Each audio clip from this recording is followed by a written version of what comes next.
मंच पर विराजमान महाराज श्री के चरणों में नमन। उपस्थित महानुभावों एवं पत्रकार बंधुओं, आपको भी मैं प्रणाम करता हूं। जैसा कि मेरा शिक्षक संगोष्ठी में विषय है मोबाइल के दुष्परिणाम। आज की इस व्यस्तम भरी जिंदगी में यदि मानव जीवन को सबसे ज़्यादा प्रभावित किया है तो वो है मोबाइल। मोबाइल ने न केवल हमारा बचपना छीना बल्कि युवा पीढ़ी को भी अंधकार में धकेल दिया है। पहले हम देखते थे कि बच्चे जब स्कूल से पढ़कर घर आते थे तो कुछ समय आराम करने के पश्चात अपने मित्रों के साथ गिल्ली डंडा, क्रिकेट, फुटबॉल, लुका छिपी आदि खेल खेलते थे। लेकिन अब जैसे ही स्कूल से आते हैं, बैग एक तरफ रखा और यदि माता पिता बोलते हैं कि थोड़ी सी पढ़ाई कर लो तो पढ़ाई के बहाने बनाते हैं और ऑनलाइन गेमिंग खेलने में व्यस्त हो जाते हैं। ऑनलाइन गेम में भी बहुत सारे टास्क होते हैं। वे इन टास्क को पूरा करने में इस हद तक गुजर जाते हैं कि अभी कुछ समय पहले हमने समाचार पत्र में पढ़ा कि एक बालक बालिका ने ऑनलाइन गेमिंग में बहुत सारे हज़ारों रुपए गंवा दिए और माता पिता को मालूम नहीं पड़ जाए, इसके कारण आत्महत्या तक कर ली। ये मोबाइल के दुष्प्रभाव है। ना पढ़ने के ढूंढ रहे हैं बहाने, क्योंकि बच्चे हो गए हैं मोबाइल के दीवाने।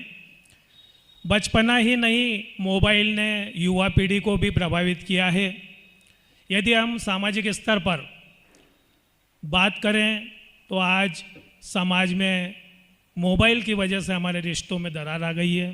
पहले हम देखते थे कि यदि कहीं शादी समारोह होता था, मांगलिक कार्य होता था, तो पहले घर के सभी सदस्य जाते थे अपने रिश्तेदारों से, सगे संबंधियों से, मित्रों से, वहाँ पर बैठकर बातें करते थे, उनका आशीर्वाद लेते थे।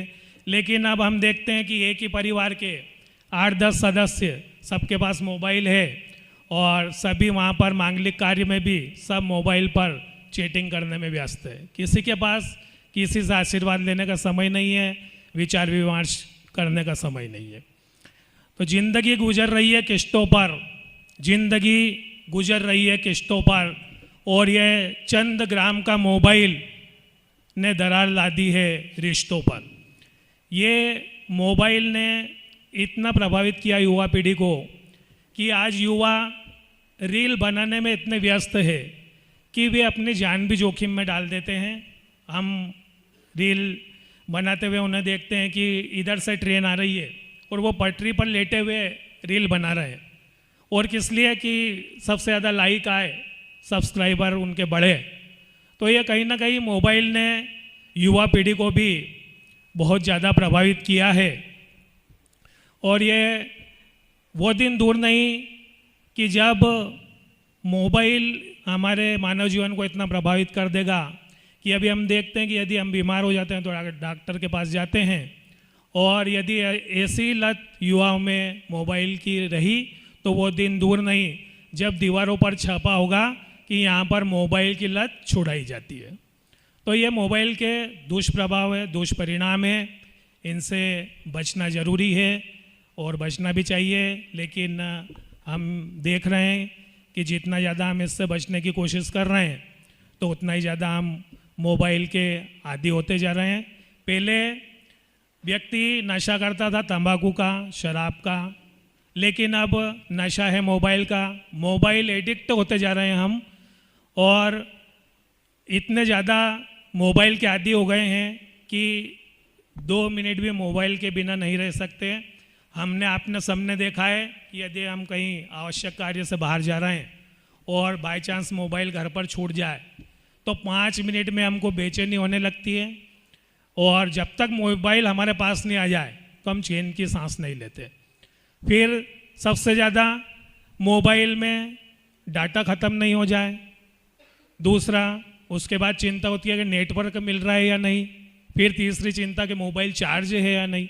मतलब कुल मिला के जीवन के प्रत्येक हिस्से को मोबाइल ने कहीं ना कहीं प्रभावित किया है। तो ये मोबाइल के दुष्परिणाम है, इससे बचें। और 2 पंक्तियाँ महाराज श्री के चरणों में। गुरु अमृत है जगत में, गुरु अमृत है जगत में, बाकी सब विष बेल। संत गुरु संत अनंत है, प्रभु से कर दे मेल। धन्यवाद।